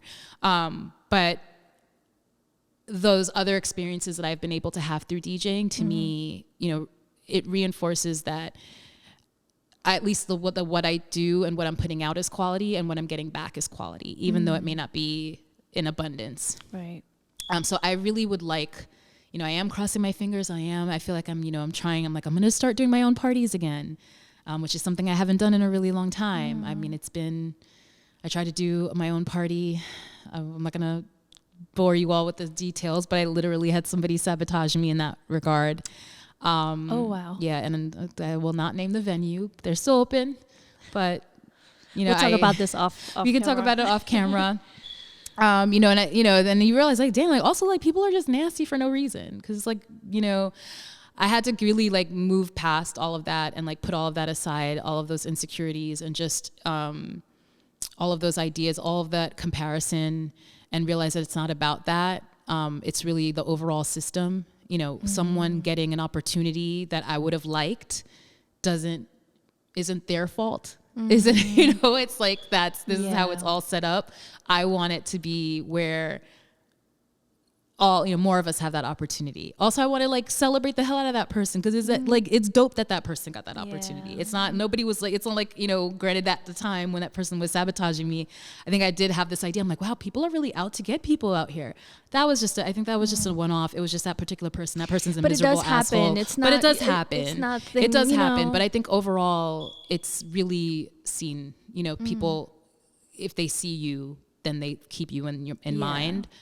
I'm trying my best to make sure that I remain seen, because I keep putting out these mixes and be seen in the way that I can go out and support others. I mean, not that I'm happy that I'm able to do that now, because I don't have, you know, my father here and, you know, taking care of him, but, you know, that's how life goes. So, you know, I could be at home grieving, or I could be living the life that he helped shape for me, you know, and honor him in that way. Right. So, you know, it's good to be, and also it's been very healing to be able to go out and dance, and it feels so good. Like that's what it's here for. Good, no? It is. That's what it's here for. So yeah, I feel like that's kind of my thing, my mission. I mean, while I would love to be able to play more places and do more parties, and I am working on doing my own party, I also just want to be out here trying to move other needles, you know, make people see the importance of nightlife to how this city is, making sure that people that I know who are also like dealing with similar challenges to me, like I see you, like I will share your event. I had, you know, again, don't have the biggest following in the world, but I'm going to do that. If I know because I feel like we all have a responsibility to do some part of it, right, instead of just being like angry and bitter about it. Like there's nothing, or anger is not bad, because I feel like anger, you're still going to act. Bitter, you're just going to stew. So you can be angry. You should be angry enough to act. You should be, you know, you should be riled up enough to act. If you really care about this, if you really believe in this idea that New York nightlife is a community or should be one, you should be doing something to contribute to that idea, rather than take advantage of the current situation, rather than, you know, just go, hey, well, everyone else is an asshole, I'm being an asshole too. Like, no, I don't want to be that. I really try to buck against that. And and at times, sometimes I feel like I'm the only one doing it, but at this point, I don't really give a shit, because I know I can only do so much. I'm one person, but I'm gonna do what I can. Right. But you are one of the very, very few people who are in this very particular situation that knows the other side of what is needed for nightlife to happen. Because from a DJ perspective, we're part of it. From a dancer's perspective, from people who go out and who really need to be there to deal with all the emotions and all the life situations that we have, we're part of it. But then there's the side of, the government side that can make it happen or not happen with whatever rules they put in place. And I think it's really important to have somebody like you who is somewhat the conduit for all of us in that sense. To be able to share that. Yeah, right, I definitely want to share info. Like every time, especially like, you know, not to like plug my Instagram, but like I really like, I'm sharing events, but I'm also sharing like news, you know, things like this, you know, angering news.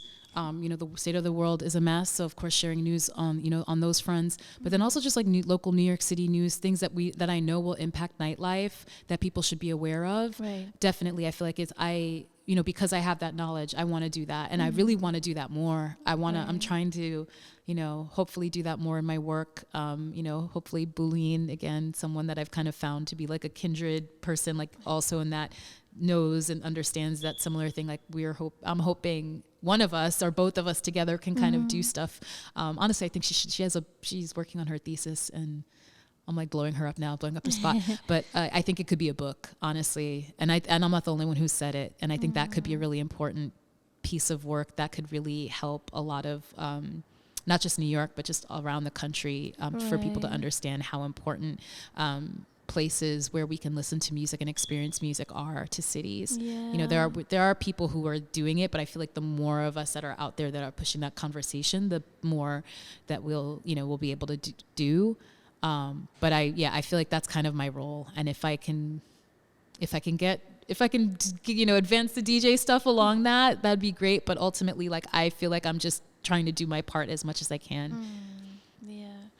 I lost my thing that I just said. What amazes me over and over again is how in the States, I only know the example of New York City and Detroit, right? If I compare, actually I don't want to compare because the cities and the countries are so different, but I'm sure you know of like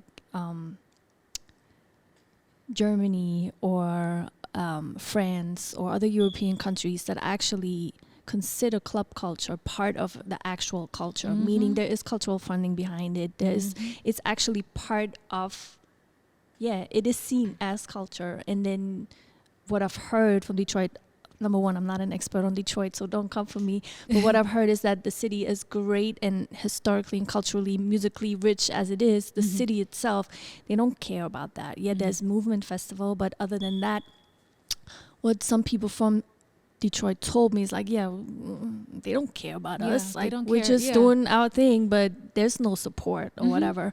And I feel like the crazy part also is for New York City, which is a much bigger city than Detroit, and is so culturally rich. It's still capitalism all the way. There is no, this is a cultural part of our city, and we've been so great, but there is no cultural funding. I shouldn't say no funding, but very little. It's really difficult. Very little. Yeah, and I didn't know this until like it's been a few years since I realized but a lot of people who have managed to like get money for cultural funding for nightlife related events, they create a nonprofit and they apply for grants. Yeah, it's always a separate part. Yeah, it's like a separate part of it, and of course with that comes a lot of restrictions and and oversight, and of course you're not going to get the first grant that you have to like do a lot of demonstration, which is still a lot of like resources and money that you would have to put in to kind of show that this is viable, and then it can't just look, again, people feel that it's like very frivolous. It can't just be a DJ and playing good music and a space. Right. It has to be like, oh, it's a DJ doing a blah blah blah, and there's lights and there, and which I think is ridiculous. But we do have in this city, or at least in the United States, this idea that like nightlife is very frivolous, and that it's like a recreation, it's a playground, it's where people do drugs and drink and get messed up, and the music is loud, and I don't really like it, and they don't realize that like a lot of what comes out of the clubs is what you enjoy. So you don't like to go to the club, but you like the last Beyonce album though. That part, like you don't like the clubs, but you love hip hop. Like you don't, and where did all of this come from? I feel like the only genre of music that kind of comes or is kind of club adjacent is jazz music, and that's considered like an art form. But why isn't hip hop? Why isn't house music? Why isn't techno? Like especially in Detroit when it was like originated there, and you see how it's proliferated overseas and become so huge.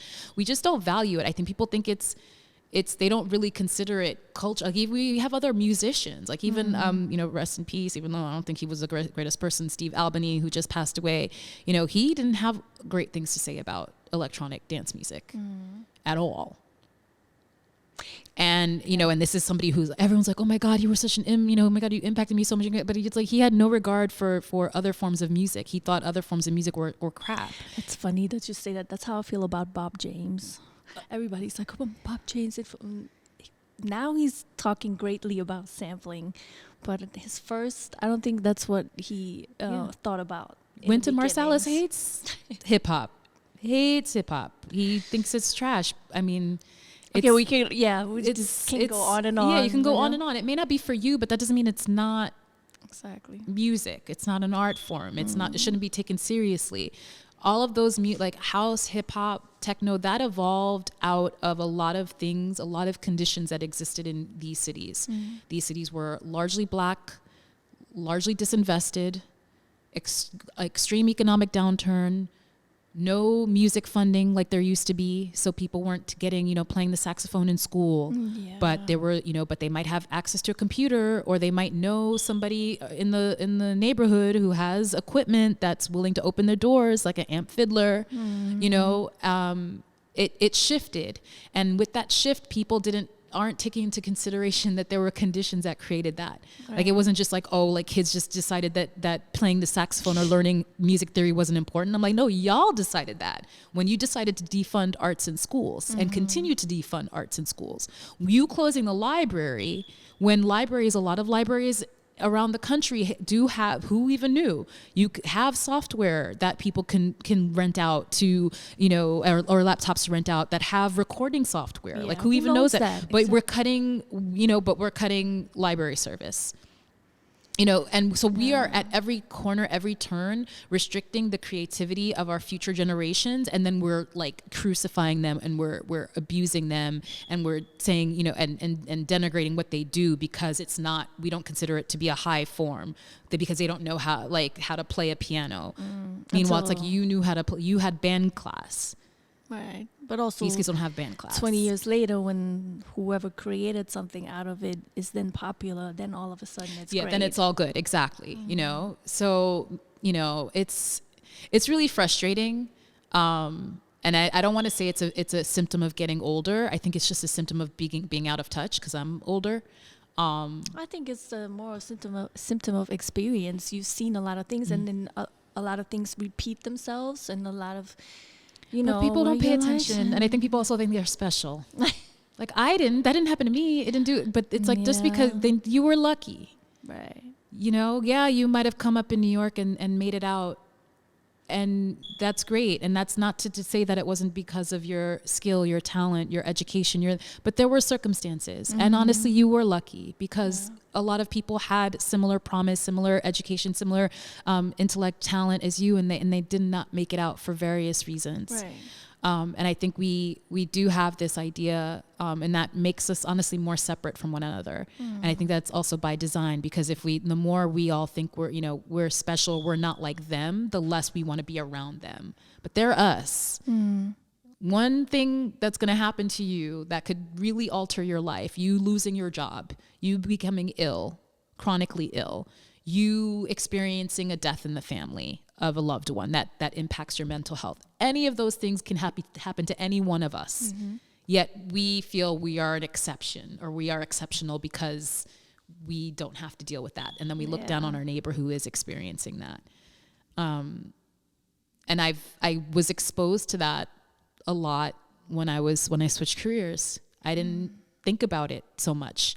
I thought I was going to go into affordable housing. I just thought I was going to be I'm going to help build affordable buildings. And it's like, no, there's actually like people can't, not everyone can afford, like not everyone can be like live in an apartment. Some people need to live in a room with a bathroom and a shared kitchen. And they have other people who live in a similar situation, but they form connections that way. They're able to work, they have their jobs, they go back, but they don't live in a traditional apartment. Right. We used to have a lot more of that back in the day. And then the city started to change, and those types of apartments or units were seen as, low income or poor, or just really nobody wanted to have those types of units in their neighborhoods anymore. Now we're starting to see that people, actually this is an affordable housing, this is a potential for affordable housing. So now we're starting to look at maybe doing these things again. It's just so interesting that people just don't realize that it could just as easily be them. And you should be upset because not because it could be you, because it's happening to someone else, and you should care at least because it's happening to someone else. We don't care about other. We don't care. A lot of people don't care about the other person. And I think New York's set up like that. New York is set because if this person gets attention, if this person has all of this, all of that, it's because they're great and you're not. It's not true. Extremely competitive. It is. And it shouldn't be, because we're all fucked out here. We're all trying to work under the same system. So that's why, but then we backbite, we get mad at each other, people get jealous, and it's like, it's not about, it's the system. I really try to focus on the system. It is not, you get a gig I would have loved to have played with that person. It's not your fault that I can't play with that person. It's just how it's the circumstances. Honestly, or it's just the fact that hey, you got it. You're dope too. That's what it is. But it's wow, if we're all dope and we're all kind of on the same wave where we have similar values, in the sense that we don't want to support people who are extracting. We don't want to support people who are not giving back. We don't want to support people who are selling themselves out for the benefit, to the detriment of other people. These are the things that could really help, that we're not even doing. People are talking about venues and boycotting venues, who are supporting people, supporting banning and taking away income from people who are in support of Palestinian liberation. And we can't even do that. Some of us can't even do that because it's such a look. But it's we put value into those spaces. If you don't play that space, you might lose out on a check and you might lose out on a look. But wouldn't you want to be in a world where it's, that a system, a venue does not give you your value? Yeah, right. I don't want to it's hard because I get it. I feel a way, it's dang, I want to play there and I don't get to play there, but I can't live my life with that expectation, like waiting for some booking agent to come from the sky and bless me with it. You know, I just I have to figure out how to tear it down, but then I also have to figure out how to also enjoy and do what I want to do and do what I love within the constraints that I have, but also try to figure out like how to not support that other side. Right. The struggles. It's a struggle. It is. I'm not going to act like it's easy. It is. It's human nature to be competitive. It's human nature to feel like it's, you know, have a scarcity mindset. It is. It's very, and I do have the luxury because I don't work as a DJ full time. I know I had that luxury. Honestly, I feel like more of us should not work or rely on this for an income because we'll be more inclined to want to see things change. That's a good point. Yeah. DeForest Brown said that, creating a counterculture. He's really read the book. He's great. But, you know, he's said that like we maybe shouldn't work within this. It's true. Cause we're also, you know, he's got a point. Every time I think about it and I'm like, he's right. Like, I get it. Like you want to work, you love this so much. You want to like do this every second, every waking moment of your life. This shit is fucked out here. So like, what are we going to do? We have to, if we really want things to shift, we all have to do something to move that needle. Yeah. And do what we can. Cause I'm not gonna, you know, I'm not gonna be like, oh my God, I hate you. You did that. So, you know, cause you gotta people have to make their rent. At the end of the day, you gotta pay your rent. You have to live, you need a roof over your head. But I do think when we know that people are literally dying, you might have to make this is a small sacrifice. Yeah. You have to, like, you gotta stand for something. That's like, that's the wrong word, but I can't. Really no, it's true. You have to. I mean, there has to be a line. There has to be a line for all of us, and you know, and everyone's line's gonna be different. But dang, like, we have to agree on some line. Especially now, like we are literally seeing death. I've never seen so much death. I'm not a person who likes to watch, you know, violence and things on television. The amount of violence and death and of children, of innocent people that I've seen over these months, and to not be so moved as to just not want to fuck with a venue, like I can't imagine that for me. Yeah, honestly, that to me, again, it's really just one paycheck, and we all need one. But again, that's like that's my personal opinion. You can, you know, think whatever you want. It's just again, something, especially when this has been going on for so long, and you know everybody's like loud in the beginning, and then after a while it's just like, I don't know. I mean, and we all have. I mean, I've had to, you know, you become. We all have, you know, especially somebody working at a nonprofit. You have to step away. You have to, like, your battery's empty. You got to recharge. You got to find joy so you can get back in the game. I mean, that's really how it all works. So, you know, there is no guilt. No one should feel guilt in that. As long as you know you're doing it to take care of yourself so you can get back in there. Right. Or to continue, you know, okay, I can't be plastering nonstop everything, you know, as to what it relates to, but I'm going to do what I can. That's why I feel like I don't want people to feel like, oh, I can't do anything, or I'm not doing enough, so I can't do anything. You can do something. We could all do something. Every little bit counts. It absolutely does. Someone's going to see if you share a bit of information, if you go to a rally, like if you do what you can, if you donate money. You know, I'm not telling it, you know, I don't want to ever, you know, tell people that they should just like donate. Everyone's got the ability to donate money. But if you have the time to donate your talent, your time, to email, call a rep, take email. We email all day for gigs. You can email 2 minutes. A lot of it's just a form too. You don't even have to send in craft an email. You're literally just filling out a form.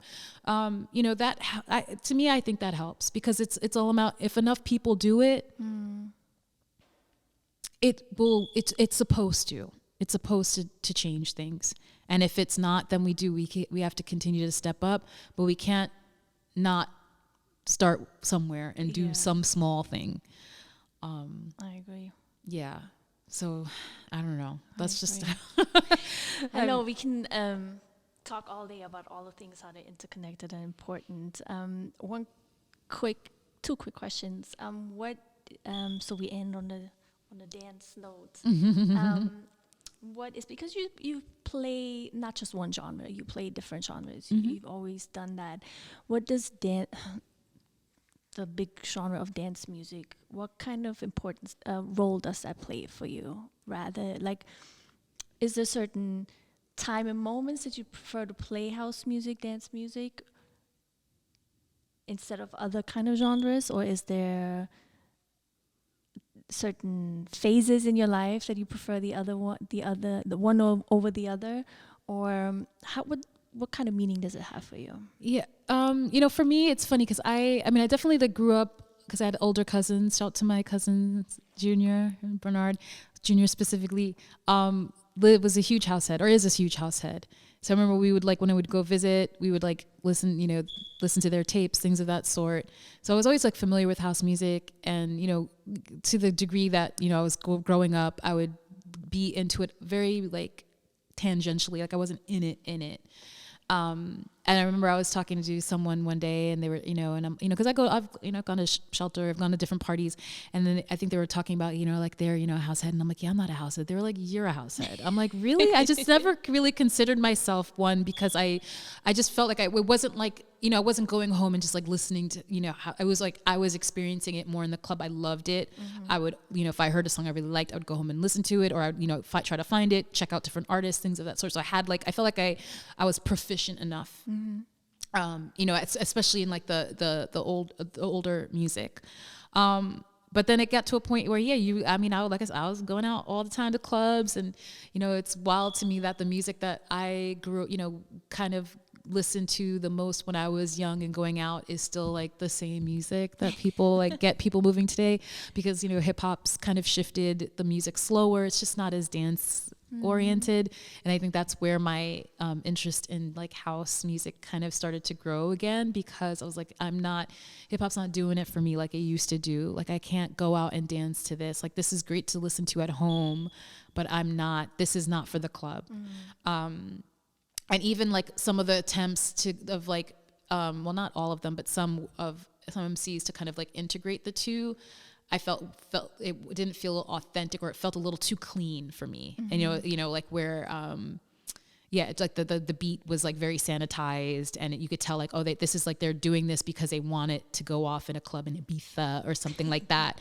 And I was no, that's not really for me. I appreciate that, I can dance, it's a bop, but it's also not really attracting me or touching the piece, the parts of my soul. Mm-hmm. I needed to be really soulful. I needed to have a message. I needed to be raw, and I needed to be hard in the just a dirty, maybe. Mm-hmm. Maybe dirty is a better word. So it's just not so sanitized, so clean, so sounds so perfect. Right. I don't want it to be that. And I felt like hip hop wasn't really doing, R&B wasn't doing it for me like that anymore. And that's kind of where it was what I'm seeking and what I really loved in, hip hop and R&B when I was going out, that I'm familiar with, because again, it's still what's going off in the clubs. But I'm also tired of it because I've been listening to it for the last 20 years. I'm seeing it in dance music. I'm seeing it in house. I'm seeing it in techno. Mm-hmm. And not only that, I'm seeing, parallels. I'm seeing, and we could go down the list. There's so many influential producers and DJs that started out listening to hip hop. Mm-hmm. Armin van Helden, DJ Spinna, Charisma, Moody Man, which I didn't know. I suspected, but I think that there's an article that came out last year that confirmed that he was in hip hop. Bobby Condors is my favorite example, because I didn't even know he was a house head. I just always knew him as a reggae dancehall DJ. And then a few years ago, I heard Nervous Acid. I was like, what? Bobby Condors? And then I just realized, I was like, he is a house. I need somebody, and it might be me, if I can get some money together, book him to do a party where he does both.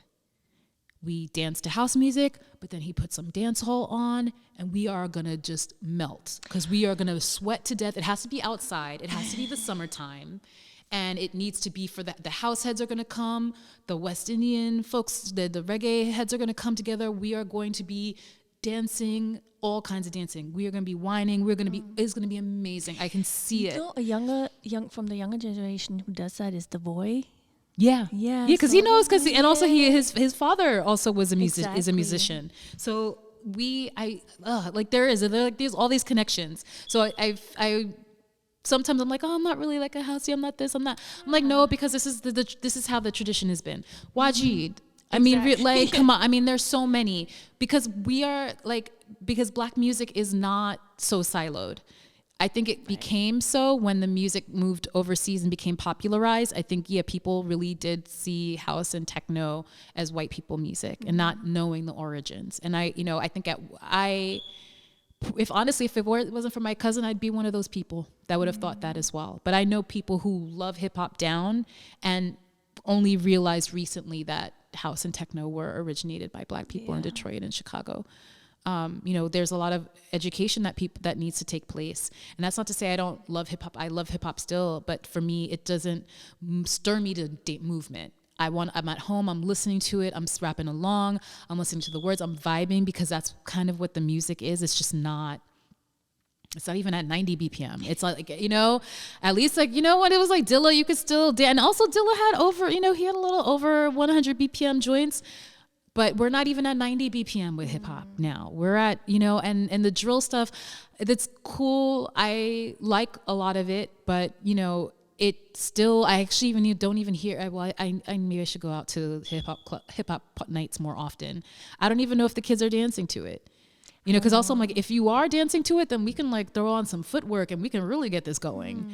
But I don't know if that's happening. I hope it is. I need to go out more. They're dancing to the new Kendrick song though, so that makes me happy. They're dancing because it is. It's like a West Coast bop, so that's great, And that to me says a lot. That it's so people like that night Saturday people like I'm in a record pool and I was DJing that night, but I wasn't DJing like I wasn't gonna play the new Kendrick. Not that it just wasn't that type of party.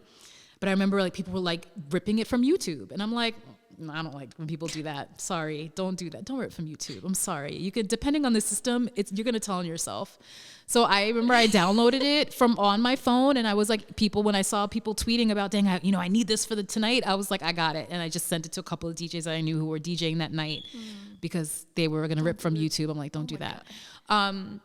But it shows like how starved people are. Granted, it's a diss track, but also it is like something that it's got mustard on the beat. Like, come on now, like we don't even have this. This is not even fast. Like, can I get this tempo? The drill stuff to me, and also like because it's funny. I always tell people when I listen to like footwork and stuff, like I love it.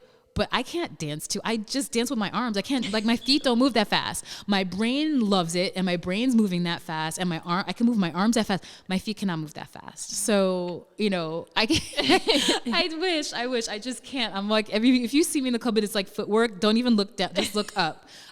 From here up, I'm doing it. My feet are planted. I would love to see more of that. But again, I can't speak to it. Maybe it is happening and I'm just not going out. I need to start going out to like hip hop parties more. And I do hope that they are trying to do that. But I'm not trying to just hear like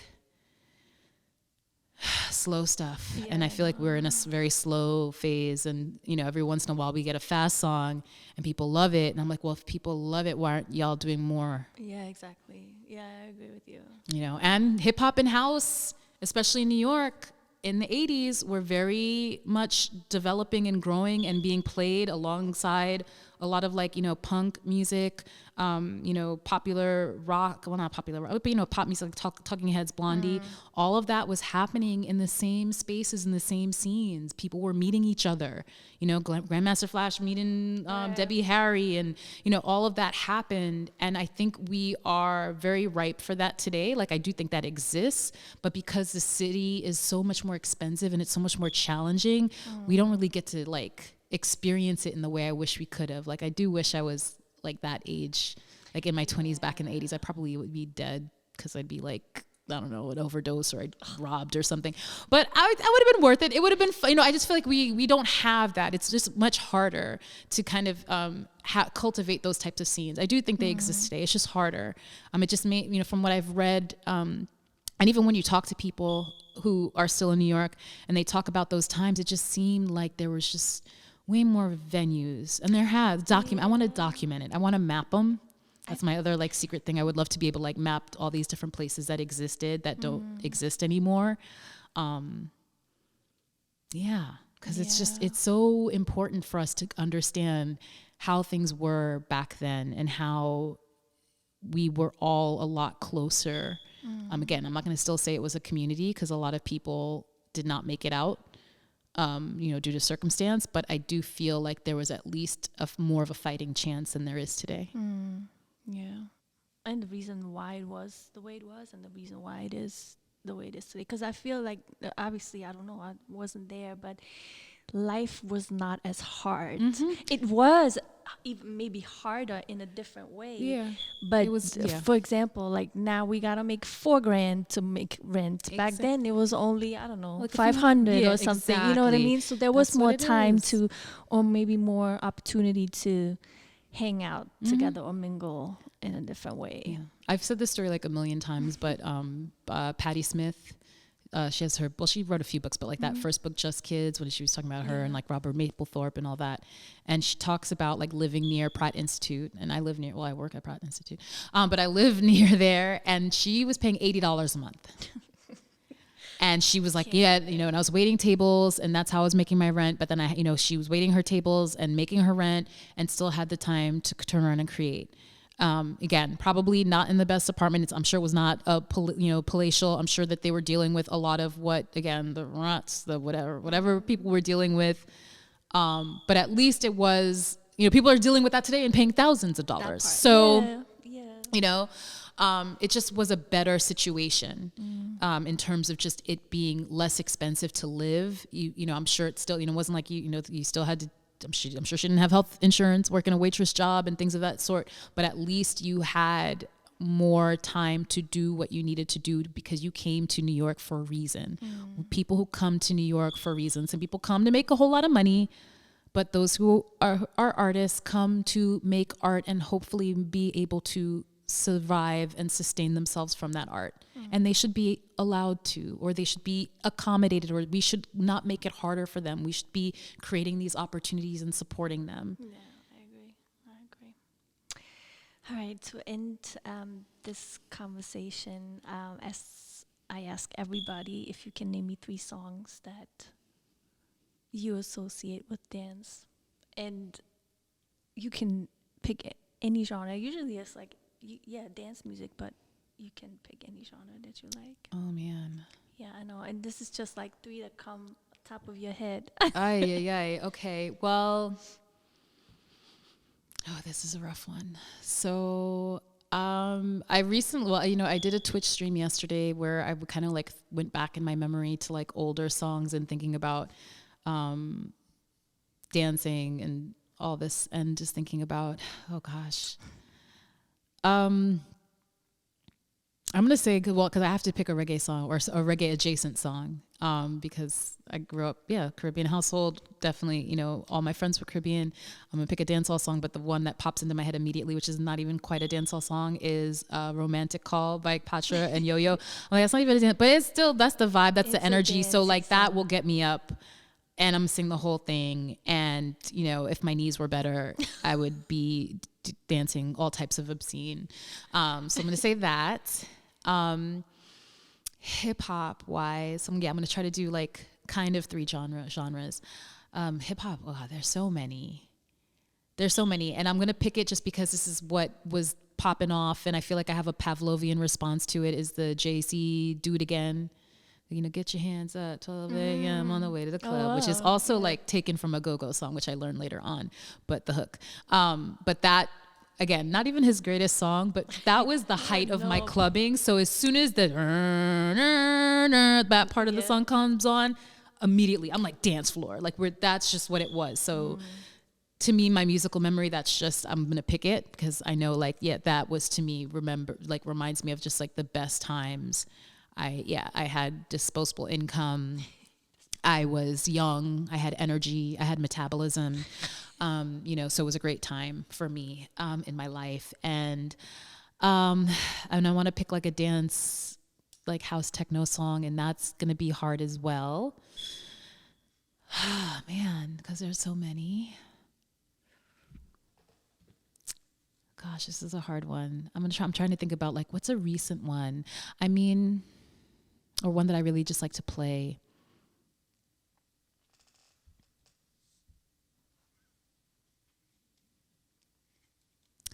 There is a Pharoah Sanders sampled house song that was made by a DJ Fatrick, which is he was a hip hop DJ, but I love it. It's called Love. It's called Love Is Everywhere because that's the name of the song that he sampled. But it just he put a dance track on it. It came out a few years ago. I'm doing a vinyl set this weekend. I have it on vinyl, so I pulled it out and played it, and it's I love it. I'm gonna pick that song. But again, there's just so many. Yeah. I could have picked. I've been playing a lot of Victor Duplay lately.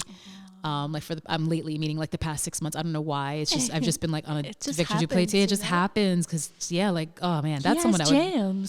He has jams. I would really like to see him play in New York more often. I think like the last time he was here was for Blacktronica. But I wish he would come to New York more frequently. But yeah, I'm gonna pick the Love Is Everywhere just because I love the message. I love the way it sounds. It came out. I feel like it kind of came out when we were like during the pandemic. And so the message itself it just was like a very sustaining song for me. When I would do my Twitch streams, I would play it a lot.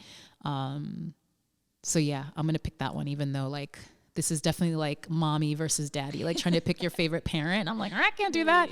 But yeah, those are the three. But know that there are tons more, and they can be found in my mixes. So you should check them out. Yeah, where can we find your mixes and all your socials and all the stuff? Absolutely. So on Instagram, which is my main social media platform, I am DJ Tara NYC. If you want to see me rant a bit and share articles, I am on Twitter at DJ Tara. I do have, if you go to either of those social media handles, I have a link to all of my stuff, all of the, it's like one of the link tree that has all of the everything. So my Mixcloud page, my SoundCloud page, I highlight my most recent mixes. So again, as I mentioned, I have 2 shows, one called Miscellaneous on the Lot. It's a Sunday morning. I just play. How do you make that time? I will be it's stressed. Rough. It is. It's rough. It's rough some days. Some days I'm like, ooh, I'm up. I didn't do that this year, but last year I came from Dweller. I came from Nowadays and went over there. I was wired, but I was just wired. I like it. It's also just like very chill. I feel like I'm waking up the radio as everyone else is waking up, because Sundays are generally a little more lazy, and I love it that I just get to play. I always start off like really slow. I try to do a lot of new music from different artists that I like, and then I end quickly, end fast. I try to end fast because it's noon, time to start your day, let's go. But I really love doing that show. And then I have another one out of Soho Radio called UpBeat. So that's really where I get to explore my love for dance music, and that is house, techno, footwork, club, ballroom, whatever. Sometimes I have a theme, sometimes I don't. But you can definitely, it's all timeless. You listen to it, it's not going to be old, it's dated, it's going to be new to you. That's definitely been like my whole MO, my whole like ethos when it comes to playing music. Is definitely sharing a bit of new, a bit of old that may have been overlooked by folks. My favorite thing to hear is when someone's like, oh my God, I haven't heard this in forever, because nobody's playing it. I love that. But it's never too late to check out any kind of anybody's DJ mix, honestly, because you're going to find something that either you've never heard before that you're going to love, or you're going to be reminded of a song that you haven't heard in a bit. So you can definitely go check all of that out. And then and also my website, which I don't really update, but again, has all of the things. It's djtara.com or DEEJAY Tara.com. You can go to either. Okay. I think the other one's still active. It's just directs to the DEEJAY one. Okay. So yeah, you can check me out there, and you can also catch me in these streets. That's right. Anything that you would like to share with us that we haven't touched on or that I haven't asked? No, this was such a great conversation. I mean, honestly, the one thing I just want to say is, like I said, like you all, I know it gets frustrating for those who are trying to navigate within this space. You are not alone in that. Don't be a shitty person. Don't contribute to it. I know, I'm not on some Jesus is my homeboy thing, but, we don't want to there's definitely like a turning the other cheek. Also, there's just a boundary, like don't, if somebody fucks with you, that does not mean you allow yourself to continually be, abused, and being taken advantage of. You can just cut people off, but I don't think you should put the same energy out that was given to you, at least, unless it's like you just have to like defend yourself. But if somebody, like I said, like there's a venue, kind of did me dirty. I will go there if somebody I know is playing there. I won't give them my money. I will not buy a drink at the bar, but I'm here to support my friend. Right. So I'm going to do that. So you just kind of have to figure out like what's comfortable for you, and ultimately know that a lot of it is just like an overall system. So no one's taking from you. No, if somebody has like, just keep doing what you love, focus on what you love. Yeah. And also remember who the fuck you are, which is something I tend to not do. And I'm trying to do more frequently. Is just remember who the fuck I am. Thank you, Tara. I appreciate you. I really thank appreciate you. it. This was great. This was fun talking with you. Thank you. Again, follow Tara on all her things. Follow the podcast if you haven't subscribed, please. On where are we? Spotify, YouTube, and Apple Podcast. And if you hit all the subscribe buttons, follow buttons, review buttons, it's all free, but it means a lot to me. So thank you very much. Thank you. Goodbye.